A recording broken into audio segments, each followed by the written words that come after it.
अस्सलाम वालेकुम एवरीवन। आज के इस लेक्चर में 10th क्लास मैथमेटिक्स के चैप्टर नंबर 2 और इसकी एक्सरसाइज 2.4 के तमाम क्वेश्चंस को वन बाय वन सॉल्व करें।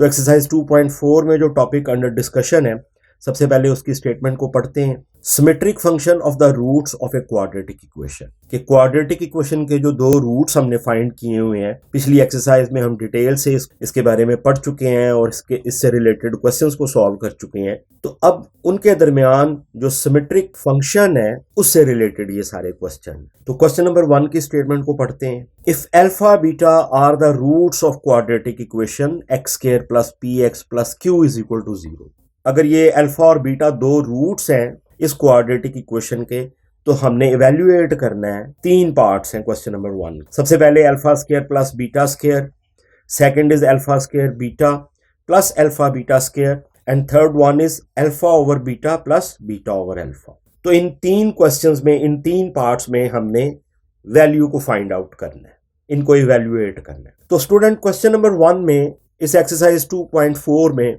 जो कॉन्सेप्ट यहाँ पे बयान किया गया है उसमें 2 नई टर्म्स आपके सामने आ रही हैं। सबसे पहले व्हाट इज अ फंक्शन, और actually what is a function in math, कि मैथ में फंक्शन की क्या डेफिनेशन है उसको एक्सप्लेन करेंगे कि फंक्शन और रिलेशन जो है वो क्या है मैथमेटिक्स में। और second is what is symmetric function, symmetric function के, क्योंकि फंक्शन जो है वो बहुत से टाइप के हैं आपके अलजबरे में, तो उसमें से जो सिमेट्रिक फंक्शन है क्वाड्रेटिक इक्वेशन की रूट्स के दरमियान, उसको हमने समझना है और फिर उसको अप्लाई करना है अपने क्वेश्चंस में। व्हाट इज अ फंक्शन और रिलेशन इन मैथ्स, फंक्शन को आप रिलेशन भी कह सकते हैं, क्योंकि फंक्शन बेसिकली 2 या 2 से ज़्यादा वेरिएबल्स के दरमियान जो रिलेशन है, जो ताल्लुक है, उसको शो करता है, उसको एक्सप्लेन करता है। ग्रेड 10 तक आपका जो फंक्शन का टॉपिक है वो बेसिकली 2 वेरिएबल तक लिमिटेड है, और वेरिएबल्स के बारे में आप जानते हैं, ऐसी अननोन या हिडन वैल्यूज जिन्हें अलजेब्रिक इक्वेशन या एक्सप्रेशंस में इंग्लिश अल्फाबेट XYZ से रिप्रेजेंट किया जा सकता है। कोई भी अल्फाबेट यूज हो सकता है इन अननोन क्वांटिटीज को या वैल्यूज को रिप्रेजेंट करने के लिए। तो सबसे पहले इसकी डेफिनेशन को पढ़ते हैं, जो सिंपल वर्ड्स में मैंने आपके लिए लिखी है। A function in math is simply a mathematical machine which relates an input variable x to an output variable y, where x and y are unknown values called variables. तो यहाँ पर student मैंने फंक्शन को mathematical machine का नाम दिया है, जो 2 वेरिएबल्स x और y के दरमियान जो रिलेशन है उसको एक्सप्लेन करता है, उसको शो करता है। फंक्शन को एक मैथमेटिकल मशीन कैसे कह सकते हैं, इसको एक एग्जाम्पल की मदद से समझते हैं। तो यहाँ पर स्टूडेंट कंप्यूटर जो कि एक आइडियल मशीन है, उसकी जो फंक्शन की डायग्राम है उसको देखते हैं और समझते हैं कि उसकी वर्किंग जो है वो कैसे होती। Diagram of a computer function.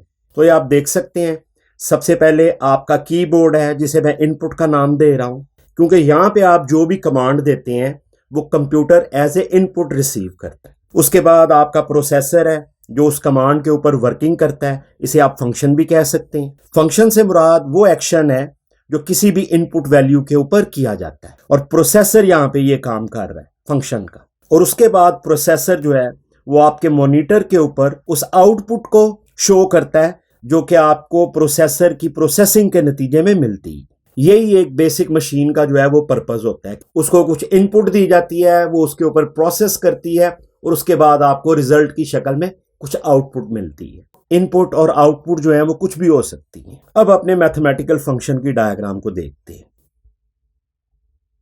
तो स्टूडेंट, यहां पर भी इनपुट जो है वो मेरा वेरिएबल x है, जिसको मैं इंडिपेंडेंट वेरिएबल का नाम दे रहा हूं। इंडिपेंडेंट इसलिए कि x की वैल्यू चूज करने में हम आजाद हैं, हम कोई भी वैल्यू ले सकते हैं x की जगह पर। और फंक्शन मेरा एक मैथमेटिकल ऑपरेशन है विच इज +5 ऐड हो रहा है, ये मेरा फंक्शन है। और फंक्शन को लिखने का अंदाज f of x, f into x, कि जो भी एक्शन होना है वो x के ऊपर होना है। x को जो मैं वैल्यू असाइन करूंगा उसमें 5 जो है वो ऐड होना है, ये मैथमेटिकल फंक्शन है। और आउटपुट के तौर पर जो मुझे रिजल्ट मिलेगा उसको मैं वेरिएबल y से रिप्रेजेंट करूंगा, और उसको मैं इंडिपेंडेंट वेरिएबल कह रहा हूं। इसकी वजह यह है कि y की वैल्यू x के ऊपर डिपेंड कर रही है। x की कोई भी वैल्यू मैं असाइन करता हूं तो उसके नतीजे में जो आउटपुट मुझे मिलेगी उसे मैं y से डिनोट करता हूं। y की तमाम वैल्यूज जो है वो x के ऊपर डिपेंड कर रही हैं। इसलिए x मेरा इंडिपेंडेंट वेरिएबल है, y मेरा डिपेंडेंट वेरिएबल है, x मेरी इनपुट है और y मेरी आउटपुट है, मेरा फाइनल आंसर है, मेरा रिजल्ट है। फंक्शन मेरा ऐड 5 है जो कि मैथमेटिकल ऑपरेशन है, इसने अप्लाई होना है x की वैल्यूज के ऊपर और मुझे रिजल्ट में y की वैल्यू दे देनी है जो कि मेरा आंसर होगा। अब एक एग्जांपल को देखते हैं। मैं एक फंक्शन लिख रहा हूं यहां पे which is f of x is equal to x plus 5। ये मेरा फंक्शन है जिसमें +5 जो है वो ऐड हो रहा है x की वैल्यू में और रिजल्ट में मुझे y की वैल्यू मिल रही है जो मेरी आउटपुट है। लेट्स से कि मैं x की वैल्यू जो है वो 1 पुट करता हूं अपने फंक्शन में, तो मैं f ऑफ x की जगह पर f ऑफ 1 लिख दूंगा और अब मैंने इस 1 को पुट करना है x की जगह पर, अपने इंडिपेंडेंट वेरिएबल की जगह पर। तो x की जगह पर 1 पुट किया +5 जो कि मेरा फंक्शन है और इसका आंसर मुझे मिल गया 6 विच इज y, मेरा आउटपुट या मेरा डिपेंडेंट वेरिएबल। नेक्स्ट मैं x की वैल्यू जो है वो 5 पुट करता हूं, x इज इक्वल टू 5 अपने फंक्शन में, तो f of 5 is equal to 5 plus 5, answer मेरा 10 आ गया विच इज माई आउटपुट और ये इक्वल टू y हो। तो स्टूडेंट इसका मतलब ये है कि मेरा जो फंक्शन है जो मुझे फाइनल वैल्यू देगा जो कि y होगी, उन दोनों को मैं इक्वेट भी कर सकता हूं। f of x is equal to y, ये एक आइडियल अंदाज है फंक्शन को लिखने का कि x की वैल्यूज आप पुट करते जाएंगे और एंड पे आपको y की वैल्यूज मिलती जाएंगी। इसलिए मेरी जो बेसिक इक्वेशन थी, जो बेसिक फंक्शन था which is f of x is equal to x plus 5 और ये क्योंकि y के इक्वल आ रहा है तो इसलिए मैं अपने इस फंक्शन को इस f ऑफ x की जगह पर y is equal to x plus 5 लिख दूं, क्योंकि ये f ऑफ x जो है ये इस y के बराबर है। तो आई होप कि इस एग्जाम्पल की मदद से, इस डायग्राम की मदद से आपको फंक्शन के बेसिक्स कॉन्सेप्ट की जो है वो समझ आ गई हो। फंक्शन की कुछ एग्जाम्पल को देखते हैं, कुछ फेमस फंक्शन जो कि आपके 10th ग्रेड तक आपके सिलेबस में शामिल हैं। तो number 1 is f of x is equal to 4x plus 5। इसको आप y is equal to 4x plus 5 भी लिख सकते हैं क्योंकि आपका f ऑफ x हमेशा y के इक्वल आएगा, y इसका आंसर होगा, तो आपका f ऑफ x जो है वो y के इक्वल आएगा। तो आप इस इक्वेशन को y is equal to 4x plus 5 भी लिख सकते हैं और ये आपका लीनियर फंक्शन है क्योंकि इसमें x की पावर जो है वो 1 है। Second, f of x is equal to x square, इसको आप y is equal to x square भी लिख सकते हैं, f of x is equal to y और ये क्वाड्रेटिक फंक्शन है आपका क्योंकि इसमें x की पावर जो है वो 2 मौजूद। Number 3 is f of x is equal to x की पावर 3 प्लस 2x प्लस 4, इसको भी आप y is equal to x की पावर 3 प्लस 2x प्लस 4 लिख सकते हैं और इसको आप क्यूबिक फंक्शन कहेंगे क्योंकि यहाँ पर x की पावर 3 मौजूद। Number 4, f of x is equal to 2 to the power x plus 6। Student यहाँ पे जो वेरिएबल है, जो अननोन वैल्यू है वो पावर में मौजूद, तो ऐसी इक्वेशंस जिसमें वेरिएबल जो है वो पावर में मौजूद हो उन्हें एक्सपोनेंशियल इक्वेशन भी कहते हैं। एक्सपोनेंट और पावर जो है ये दोनों हमानी अल्फाज। तो इस फंक्शन को भी आप y is equal to 2 to the power x plus 6 लिख सकते हैं और इस किस्म के फंक्शन को आप एक्सपोनेंशियल फंक्शन कहेंगे क्योंकि वेरिएबल जो है वो पावर में मौजूद।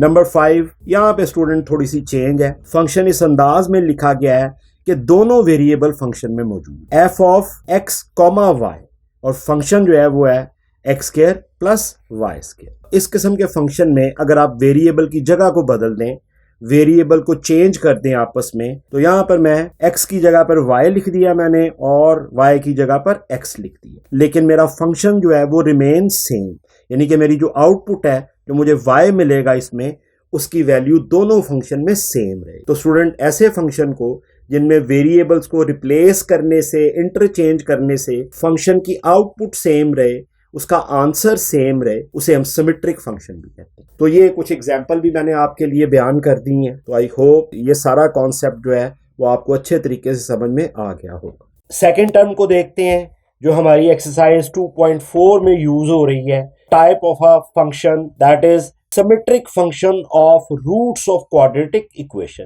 के क्वाड्रेटिक इक्वेशन के रूट्स के दरमियान जो सिमेट्रिक फंक्शंस है उसको अब हम समझने जा रहे हैं। यही हमारा इस एक्सरसाइज का मेन टॉपिक है। इससे पहले फंक्शन को मैं एक्सप्लेन कर चुका हूं, अब आपने समझना है। सिमेट्रिक फंक्शन भी मैंने आपको समझा दिया है। अब ये जो क्वाड्रेटिक इक्वेशन के रूट्स के दरमियान सिमेट्रिक फंक्शन है, अब इसको समझने की कोशिश करते हैं। इसकी स्टेटमेंट को पढ़ते हैं। Those functions in which all the roots involved are like so that the value of the expression remains same when roots are interchange. Student ये मैं पहले ही आपको बता चुका हूं कि सिमेट्रिक फंक्शंस जो हैं वो ऐसे अलजेब्रिक फंक्शंस को कहते हैं जहां पर अगर हम जो वेरिएबल्स हैं उनको रिप्लेस कर दें, एक वेरिएबल की जगह पे दूसरा वेरिएबल लिख दें और दूसरे की जगह पर पहला लिख दें, तो हमारा फंक्शन रिमेन सेम, उसकी वैल्यू सेम रहती है, उसकी वैल्यू पे कोई असर नहीं पड़ता। तो क्वाड्रेटिक इक्वेशन के जो दो रूट हमने फाइंड किए थे जिनको हमने अल्फा और बीटा का नाम दिया था,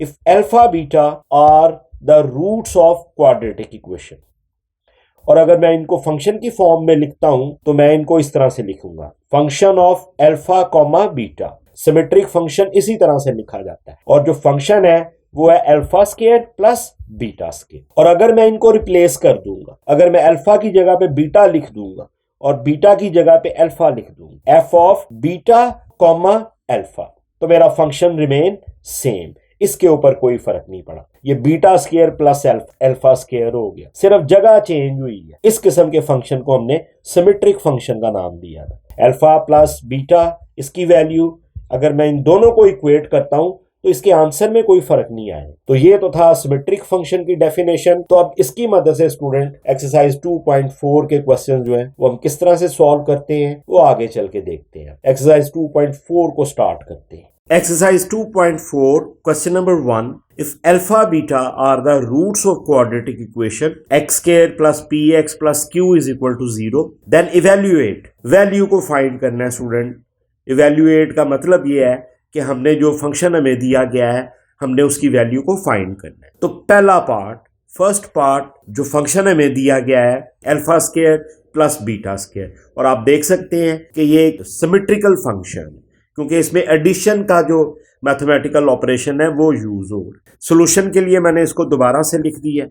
यहाँ से मैं अपने कोफिशिएंट की वैल्यू को फाइंड करूंगा, which is a is equal to 1, ये स्क्वायर टर्म का कोफिशिएंट है, b की वैल्यू p है जो x की पावर 1 का कोफिशिएंट है, और c की वैल्यू q है जो कि कांस्टेंट टर्म। अब एज यूजुअल पिछली एक्सरसाइज में भी हम इसी तरह से करते रहे हैं। सम ऑफ रूट सबसे पहले फाइंड करूंगा। सम ऑफ रूट जिसको मैं एस से डिनोट करता हूं, अल्फा प्लस बीटा जिसमें ये रूट जो हैं वो ऐड हो रहे हैं, और इसका रिलेशन मेरे पास क्वाड्रेटिक इक्वेशन के जो कोफिशिएंट है उसकी फॉर्म में वो था नेगेटिव बी ओवर ए। तो इसमें वैल्यूज पुट करेंगे जो मैंने ए बी सी की फाइंड की हैं, नेगेटिव फॉर्मूले का, और b की वैल्यू p, a की वैल्यू 1 आ, और ये इसका आंसर, क्योंकि 1 को हम इग्नोर कर देते हैं तो मेरे पास sum of root alpha plus beta की वैल्यू नेगेटिव p आ। अब मैं प्रोडक्ट ऑफ रूट फाइंड करूंगा अपनी, जिसको मैं p से डिनोट करता हूं, अल्फा इंटू बीटा, और इसका रिलेशन मेरे पास जो कोफिशिएंट का रिलेशन है वो है c ओवर ए। c की जगह पर मैंने q पुट कर दिया है, a की वैल्यू 1 है और इसका आंसर मेरे पास q आ। अब स्टूडेंट मेरे पास अल्फा प्लस बीटा यानी कि सम ऑफ रूट्स और alpha into beta product of root की वैल्यूज आ चुकी हैं। अब इन वैल्यूज को हम यूज करेंगे अपने फंक्शन की वैल्यू को फाइंड करने के लिए। तो ये मैंने अपना फंक्शन लिख दिया alpha square plus beta square. क्योंकि alpha square plus beta square की मेरे पास वैल्यू नहीं है, मेरे पास तो वैल्यू है अल्फा प्लस बीटा की और अल्फा बीटा की, तो मैं इसकी फॉर्म को थोड़ा सा चेंज करूंगा। तो alpha square plus beta square मैंने लिखा और एक term plus 2 alpha beta add कर दी इसमें मैंने, और उसी टर्म को मैंने दोबारा से माइनस कर दी। एक दफा ऐड करने से और फिर उसी टर्म को दोबारा सब्ट्रैक्ट करने से मेरी जो ओरिजिनल एक्सप्रेशन है उसके ऊपर कोई फर्क नहीं पड़ता। तो अब ये मेरी जो टर्म है alpha square plus beta square plus 2ab, इसको मैं स्क्वायर की फॉर्म में लिख सकता हूँ। ये मैंने इसको अल्फा प्लस बीटा का होल स्क्वायर लिखा, माइनस 2 अल्फा बीटा, ये टर्म एज इट इज आ गई। अब आप देख सकते हैं कि जो चेंज फॉर्म आई है मेरे पास उसमें अल्फा प्लस बीटा भी मौजूद है और अल्फा बीटा भी मौजूद, जिनकी जगह पर मैं इनकी वैल्यूज को पुट कर सकता हूं। तो फंक्शन मेरा अल्फा प्लस बीटा की वैल्यू माइनस p, ये मैंने पुट कर दी इसकी जगह, और ये इसका स्क्वायर, -2 फॉर्मूले का और अल्फा बीटा की वैल्यू q पुट कर दी मैंने, और अब इसकी वैल्यू मेरे पास आ गई फाइनल। ये -p का स्क्वायर जब ओपन करूंगा तो p स्क्वायर आ जाएगा, और ये -2 इंटू क्यू इज 2q। ये स्टूडेंट मेरी वैल्यू आ गई है, जिसको मुझे कहा जा रहा था कि जो फंक्शन दिया गया है alpha square plus beta square, इसकी वैल्यू को फाइंड करना है। तो ये मेरा आंसर आ गया। Next part, question number 1 and part number 2. Function is alpha cube into beta plus beta cube into alpha. Another symmetrical function between roots of quadratic equation. Solution के लिए इसको मैंने दोबारा से लिख लिया है. सबसे पहले इसको थोड़ा सा सिंप्लीफाई करेंगे, इसको अरेंज करेंगे. तो alpha beta as it is, ये alpha square plus beta square को अरेंज करूंगा, अपनी रिक्वायर्ड फॉर्म में लेके आऊंगा. तो alpha square plus beta square और प्लस 2 अल्फा बीटा मैंने इसमें ऐड कर दी और यही टर्म इसमें से मैंने सब्ट्रैक्ट कर, ताकि मैं इसको स्क्वायर की फॉर्म में लिख सकूं. तो alpha beta as it is और ये alpha square plus beta square plus 2 alpha beta को अल्फा प्लस बीटा स्क्वायर की फॉर्म में लिख दिया मैंने.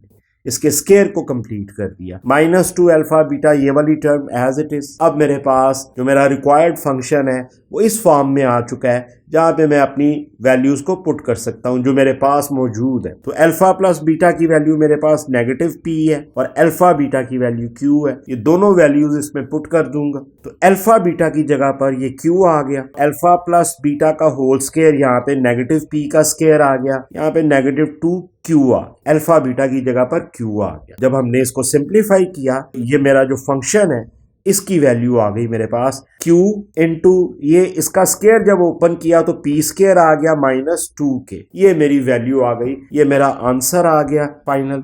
ये वाला आंसर आ गया.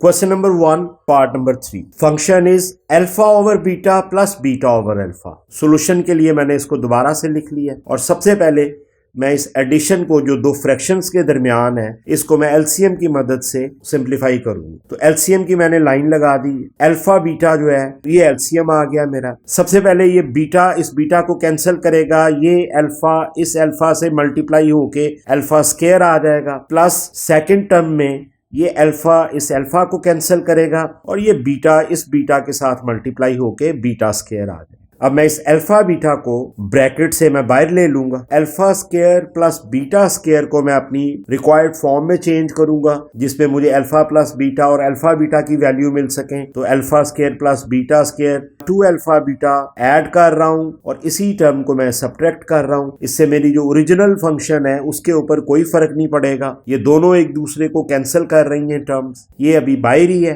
एज इट इज है. इसको मैंने कंबाइन कर दिया. ये -2 अल्फा बीटा अलग है. अगले स्टेप में ये टर्म एज इट इज, ये alpha square plus beta square plus 2 alpha beta, इसको मैंने alpha plus beta whole square की फॉर्म में लिख दिया. -2 अल्फा बीटा आ गया एज इट इज. अब यहाँ पर मेरे पास अल्फा प्लस बीटा की वैल्यू -p है, अल्फा बीटा की वैल्यू q है. इन वैल्यूज को पुट करूंगा.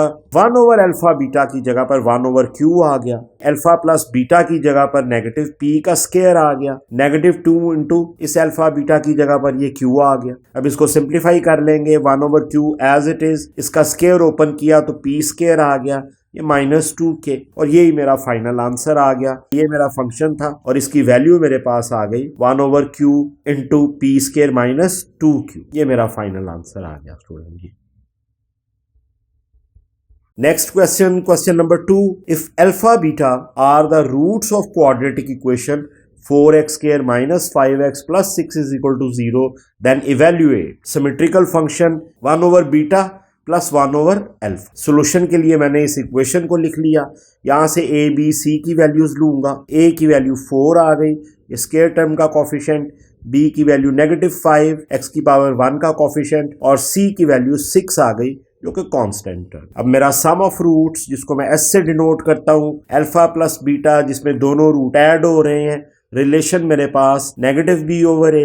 नेगेटिव फॉर्मूले का b की वैल्यू -5, a की वैल्यू 4 ये पुट कर दी मैंने. ये सिंप्लीफाई होके 5 ओवर 4 मेरे पास आ गया. सम ऑफ रूट की वैल्यू आ. अब प्रोडक्ट को फाइंड करूंगा. Product of root alpha into beta. Relation मेरे पास c ओवर a है. c की वैल्यू 6 है, a की वैल्यू 4 है. सिंप्लीफाई होके मेरे पास आंसर आ गया 3 ओवर 2. अब अपने गिवन फंक्शन को थोड़ा सा सिंप्लीफाई करूंगा. ऐड हो रही हैं दो फ्रैक्शन, तो इसके लिए इनका एलसीएम लूंगा. सबसे पहले एलसीएम मेरे पास अल्फा बीटा आ गया. इस बीटा ने जब इसको कैंसिल किया, बीटा को अल्फा 1 से मल्टीप्लाई होके यहाँ पे अल्फा. अब ये अल्फा जो है इस अल्फा को कैंसिल करेगा और ये बीटा इस 1 से मल्टीप्लाई होके यहाँ पे बीटा. अब आप देख सकते हैं कि मेरे पास न्यूमरेटर में अल्फा प्लस बीटा है, और डिनोमिनेटर में alpha into beta. Alpha plus beta की वैल्यू भी मेरे पास है, ये वैल्यू मैंने इसकी जगह पे पुट कर दी, और अल्फा बीटा की वैल्यू विच इज 3/2 ये मैंने इसकी जगह पे पुट कर दी। अब डबल फ्रैक्शन है 5/4 ओवर 3/2, तो अब इसको सॉल्व करेंगे। सबसे पहले ये पहली फ्रैक्शन ये वाली लिख ली मैंने, जो डिवाइड हो रही है फ्रैक्शन, उसमें डिवीजन के साइन को मल्टीप्लाई से चेंज कर देते हैं और इस फ्रैक्शन का रेसिप्रोकल ले लेते हैं, इसको उल्टा देते हैं। रेसिप्रोकल से मुराद इन्वर्ट कर देना किसी फ्रैक्शन। तो डबल फ्रैक्शन को हम इसी तरीके से सॉल्व करते हैं। तो 5/4 इंटू 2/3 आ गया, ये आप देख सकते हैं। तो ये 2 जो है 4 को कैंसिल करेगा, डिवाइड करेगा, 2 आ जाएगा, और मेरा आंसर जो है वो 5/6 आ गया मेरे इस फंक्शन का। ये मेरा फाइनल आंसर आ गया। Question number 2, part number 2, alpha square beta square. Solution के लिए मैंने इसको दोबारा से लिख लिया है। अब इसको थोड़ा सा सिंप्लीफाई करूंगा, क्योंकि alpha square into beta square दोनों के ऊपर स्क्वायर है, तो इसको मैं ब्रैकेट में इनक्लोज करके इस स्क्वायर को मैंने बाहर लिख दिया। इस ब्रैकेट को जब ओपन करेंगे तो वापस मेरे पास alpha square into beta square आ जाएगा। उसकी वजह यह है कि मेरे पास अल्फा बीटा की वैल्यू मेरे पास 3/2 है, इसको पुट कर दूंगा इसकी जगह पर। तो फंक्शन इज इक्वल टू ये 3/2 का जब मैंने स्क्वायर लिया तो मेरे पास 9/4 आ गया मेरा answer. Question number 2, part number 3, evaluate, value को फाइंड करना है। 1/अल्फा स्क्वायर इंटू बीटा प्लस 1/अल्फा इंटू बीटा स्क्वायर। क्योंकि दो फ्रैक्शंस हैं और दोनों ऐड हो रही हैं, एलसीएम की मदद से इसको सिंप्लीफाई करूंगा। मैंने एलसीएम की लाइन लगा दी, क्योंकि मैक्सिमम पावर आप देख सकते हैं कि अल्फा स्क्वायर है और इस तरफ बीटा स्क्वायर है, तो alpha square into beta square मैंने एलसीएम ले लिया। ये टर्म अल्फा स्क्वायर जो है इसको कैंसिल करेगा, और ये एक बीटा जो है इस एक बीटा को कैंसिल करेगा। तो जो एक बीटा रह जाएगा दो में से, वो इस 1 से मल्टीप्लाई होकर यहाँ पे बीटा आ जाए। ये अल्फा, एक अल्फा इस अल्फा स्क्वायर में से एक अल्फा को कैंसिल करेगा, सिर्फ अल्फा रह जाएगा, और बीटा स्क्वायर आपस में कैंसिल हो जाएंगे। अल्फा इस 1 के साथ मल्टीप्लाई हो गए, यहाँ पे अल्फा आ गया, बीटा प्लस अल्फा आ गया over alpha square beta square आ गया। इसको मैं बीटा प्लस अल्फा को इसको अरेंज कर दूंगा, इसको अल्फा प्लस बीटा की फॉर्म में लिख दूंगा। क्योंकि सिमेट्रिकल फंक्शन है तो रूट्स को इंटरचेंज करने से मेरे फंक्शन के ऊपर कोई फर्क नहीं पड़ेगा। इस अल्फा स्क्वायर बीटा स्क्वायर को मैंने स्क्वायर की फॉर्म में लिख दिया, ब्रैकेट के अंदर अल्फा बीटा और इसका whole square. Alpha plus beta की वैल्यू मेरे पास 5/4 है और अल्फा इंटू बीटा की वैल्यू मेरे पास 3/2 है। अब इन वैल्यूज को इनकी जगह पे पुट कर दूंगा। अल्फा प्लस बीटा की जगह पे मैंने 5/4 पुट कर, अल्फा इंटू बीटा क्योंकि स्क्वायर की फॉर्म में है, ब्रैकेट में 3/2 आएगा और इसका स्क्वायर आ जाएगा, और यहाँ पर ये 5/4 और स्क्वायर को ओपन किया 9/4 आ गया। फिर डबल फ्रैक्शन आ गई, रेसिप्रोकल की मदद से इसको सॉल्व करेंगे। तो पहली फ्रैक्शन लिख दी और डिवीजन जो है वो मल्टीप्लिकेशन में चेंज हो गई, और जो नीचे वाली फ्रैक्शन है इसका मैंने रेसिप्रोकल ले लिया, इसको इन्वर्ट कर दिया, इसको उल्टा दी। तो ये 9/4 जो है ये 4/9 बन, 4 को कैंसिल हो जाएगा, मेरा फाइनल आंसर 5/9 आ जाएगा। ये फाइनल आंसर आ गया। Question number 2, part number 4, evaluate, value को फाइंड करना है। Another symmetrical function alpha square over beta plus beta square over alpha. Solution के लिए मैंने इसको दोबारा से लिख लिया है, क्योंकि दो टर्म्स हैं, दो फ्रैक्शंस हैं, ऐड हो रही हैं, तो एलसीएम की मदद से सिंप्लीफाई करेंगे। मैंने एलसीएम की लाइन लगा दी है, और ये जो डिनोमिनेटर में बीटा और अल्फा है तो इसका एलसीएम भी अल्फा इंटू बीटा। अब सबसे पहले ये बीटा जो है इसको कैंसिल करेगा, और ये रिमेनिंग अल्फा इस अल्फा स्क्वायर के साथ मल्टीप्लाई होके अल्फा की पावर 3 आ गई। अब नेक्स्ट टर्म में ये अल्फा इस अल्फा को कैंसिल करेगा, और ये जो रिमेनिंग बीटा है ये इस बीटा स्क्वायर के साथ मल्टीप्लाई होके बीटा की पावर भी 3 आ गई, बीटा क्यूब आ गई। अब स्टूडेंट मेरे पास जो फ्रैक्शन आई है उसमें आप देख सकते हैं कि alpha cube plus beta cube मौजूद, इसकी वैल्यू मेरे पास नहीं है, तो इसको अपनी फॉर्म में कन्वर्ट करूंगा, अपनी उस फॉर्म में कन्वर्ट करूंगा जहां पर जो वैल्यू मेरे पास मौजूद है अल्फा प्लस बीटा और अल्फा बीटा, उनकी वैल्यूज को मैं पुट कर सकूं। उसके लिए मैं एक अलजेब्रिक फार्मूला यूज करूंगा। Using formula alpha plus beta का क्यूब, अगर स्टूडेंट आपके पास दो वेरिएबल हैं उनका क्यूब है तो उसको आप लिख सकते हैं कि फर्स्ट टर्म का क्यूब प्लस सेकंड टर्म का cube plus 3 into product of first term and second term into alpha plus beta. तो इस फॉर्मूले की मदद से अब अपनी टर्म को सिंप्लीफाई करेंगे। ये student alpha cube plus beta cube, ये क्योंकि मेरे पास मौजूद है टर्म, तो इसको मैं अपनी इक्वेशन की लेफ्ट साइड पर रखूंगा, इस टर्म को मैं इक्वेशन की राइट साइड पे ले आऊंगा। तो alpha cube plus beta cube, ये वाली टर्म अल्फा प्लस बीटा का क्यूब आ गई, और ये वाली टर्म जो है ये दूसरी साइड पर जाकर इक्वेशन की ये पूरी टर्म, इसके सिंबल चेंज हो, ये -3 into alpha beta into alpha plus beta. और इससे मुझे ये फायदा मिल रहा है कि मेरे पास अल्फा प्लस बीटा इसकी वैल्यू भी है और अल्फा बीटा जो कि प्रोडक्ट में है उसकी वैल्यू भी मौजूद है। तो alpha cube plus beta cube की जगह पर ये वाली टर्म लिख दी, ये पूरी टर्म जो है ये आप देख सकते हैं, और नीचे मेरा alpha beta as it is रह गया, ये वाली टर्म जो थी। नेक्स्ट मेरे पास अल्फा प्लस बीटा की वैल्यू 5/4 है और अल्फा बीटा की वैल्यू मेरे पास 3/2 है। अब मैं इन वैल्यूज को इनकी जगह पे पुट करूंगा, तो अल्फा प्लस बीटा ये 5/4 मैंने पुट कर दिया अल्फा प्लस बीटा की जगह पर,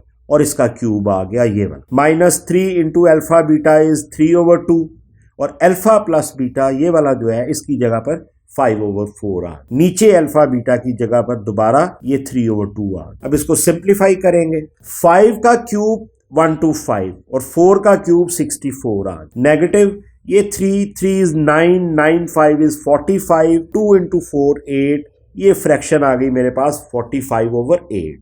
दरमियान में सब्ट्रैक्शन है, ये वाला साइन जो है 3/2 एज इट इज आ गया नीचे। अब स्टूडेंट आप देख सकते हैं 125/64 माइनस 45/8, इन फ्रैक्शंस को मैं एलसीएम की मदद से यहाँ पे अलहदा सॉल्व कर रहा हूँ।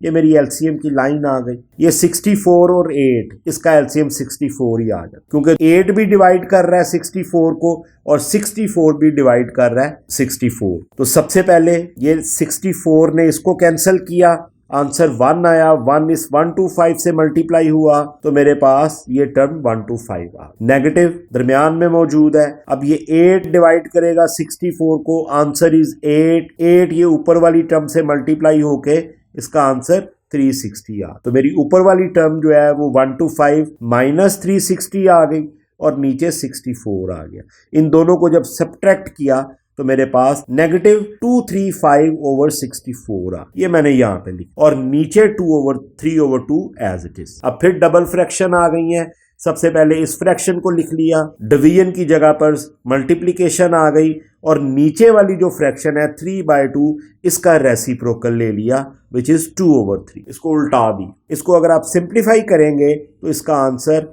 -235 ये वाली टर्म ओवर 96 आ गए। इसको अगर आप सिंप्लीफाई करेंगे, इसको आप लोएस्ट टर्म में लेके आएंगे, जो कि बड़ा इजी प्रोसेस है, आप कैलकुलेटर पर भी इसको सॉल्व कर सकते हैं। तो मेरा जो फंक्शन था, जो मेरा गिवन फंक्शन था, उसकी वैल्यू मेरे पास आ गई ये -235/96। ये मेरा आंसर आ गया।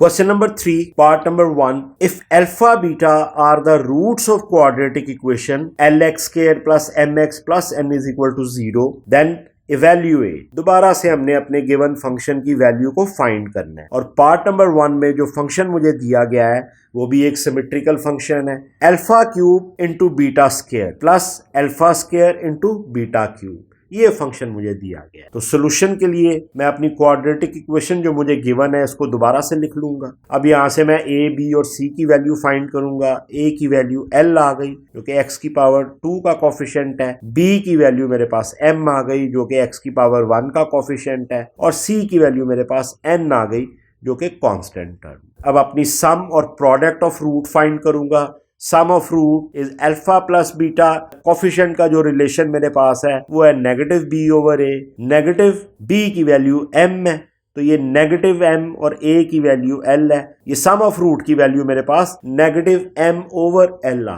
Product of root alpha into beta, इसका रिलेशन c/a है। c की वैल्यू n पुट कर दी और a की वैल्यू l, तो ये मेरा आंसर आ गया प्रोडक्ट ऑफ रूट। अब अपने फंक्शन को लिखूंगा जो कि alpha cube into beta square plus alpha square into beta cube. इसको थोड़ा सा सिंप्लीफाई करेंगे, इसको अपनी रिक्वायर्ड फॉर्म में लेके आएंगे जिसकी वैल्यू मेरे पास मौजूद है ये अल्फा प्लस बीटा की value negative m over l और अल्फा बीटा की वैल्यू n ओवर l। तो यहां से स्टूडेंट मैंने इस स्टेप में alpha square into beta square दोनों टर्म्स में से कॉमन ले लिया। आप देखें कि मैक्सिमम जो वैल्यू है, मैक्सिमम पावर जो है वो अल्फा की 3 है बीटा की स्क्वायर, और अगली टर्म में अल्फा की स्क्वायर है और बीटा की क्यूब है। तो दोनों टर्म्स में से alpha square into beta square common आ गया। इस टर्म में से जब ये कॉमन आया, अल्फा की पावर 2 यहां से कॉमन आ गई और बीटा स्क्वायर कॉमन आ गया ये वाला, तो सिर्फ अल्फा रह गया। इसको मैंने लिख लिया और यहां से अल्फा स्क्वायर बाहर निकल गया, बीटा की पावर 2 भी बाहर निकल गई, तो एक बीटा अकेला रहा। अब इस अल्फा स्क्वायर बीटा स्क्वायर को मैंने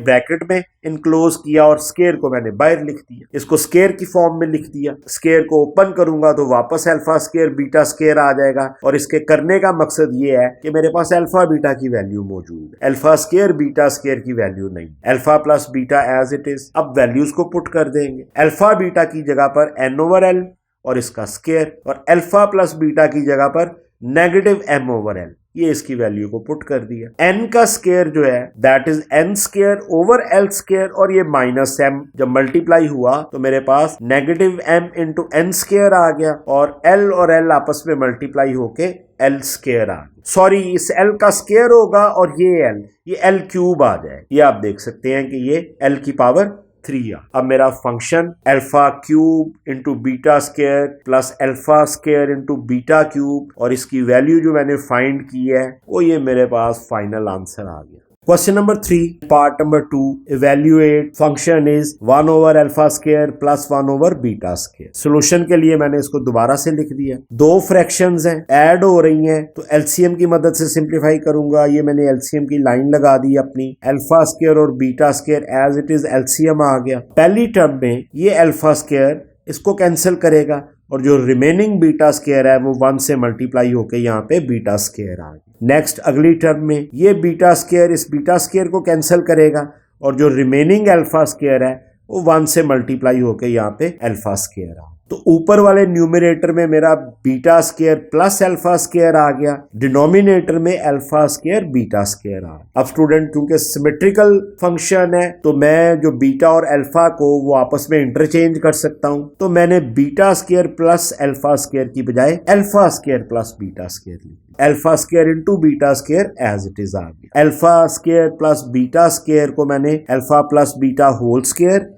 -2 अल्फा बीटा की फॉर्म में लिखी, और alpha square into beta square को मैंने ब्रैकेट में इनक्लोज करके ये स्क्वायर को बाहर लिख दिया। और ये स्टेप करने की वजह क्योंकि वैल्यू हमारे पास अल्फा प्लस बीटा और अल्फा बीटा की मौजूद, which is negative m over l, तो इस अल्फा प्लस बीटा की जगह पर ये नेगेटिव m ओवर l और ये इसका स्क्वायर, ये -2 अल्फा बीटा की जगह पर n ओवर l आ। नीचे भी अल्फा बीटा का स्क्वायर है तो ये n ओवर l का स्क्वायर आ गया। अब इसको सिंप्लीफाई करेंगे। इस स्क्वायर को जब इस टर्म को जब ओपन किया तो m square over l square आ गया। -2 इस n के साथ मल्टीप्लाई हुआ तो 2n ओवर l आ गया। इस n ओवर l को जब ओपन किया तो ये m square into l square आ गया। अब जो ऊपर वाला न्यूमरेटर है इसको मैं अलहदा से सॉल्व कर रहा हूँ। ये दोनों टर्म्स मैंने लिख दी। ये इसका एलसीएम आ गया। एल स्क्वायर, यहाँ पर भी एल स्क्वायर है, यहाँ पर एल की पावर 1 है, तो एल स्क्वायर मैंने जो मैक्सिमम पावर है उसको मैंने एलसीएम ले लिया। अब ये एल स्क्वायर इस एल स्क्वायर को कैंसिल किया, आंसर 1 आया, वो इस ऊपर वाली टर्म से मल्टीप्लाई होके एम स्क्वायर आ गया। अब इस एल ने अगली टर्म में इस एल ने इस एक एल को कैंसिल किया, और जो एक एल रिमेनिंग है वो इस 2n से मल्टीप्लाई होके -2nl आ। नीचे वाली फ्रैक्शन को हमने इसको रेसिप्रोकल और मल्टीप्लिकेशन में चेंज कर, जो डिवाइड हो रही थी फ्रैक्शन उसको मैंने उसका रेसिप्रोकल उसको इन्वर्ट करके मल्टीप्लाई कर दिया ऊपर वाली फ्रैक्शन के साथ। डबल फ्रैक्शन को हम इसी तरह से सॉल्व करते हैं, और इस टर्म की जगह पर ये जो एलसीएम आया था मेरे पास वो लिख दिया। m square -2l over l square into l square over n square आ कि ये l स्क्वायर जो है ये कैंसिल हो गया। इस n स्क्वायर को ब्रैकेट के बाहर लिख दिया, और अंदर वाली टर्म जो है m स्क्वायर ये और -2nl ये मैंने ब्रैकेट में लिख। अब मेरा function 1 over alpha square plus 1 over beta square 1 over n square into m square -2nl ये मेरा फाइनल आंसर आ गया स्टूडेंट इस पार्ट। तो यहाँ पे एक्सरसाइज 2.4 जो है वो इख्तिताम हुई। आई होप कि ये सारा कॉन्सेप्ट और ये क्वेश्चंस आपको समझ में आए होंगे अच्छे तरीके से। तो अब इजाजत, अपना ख्याल रखिएगा, टेक केयर एंड अल्लाह हाफिज।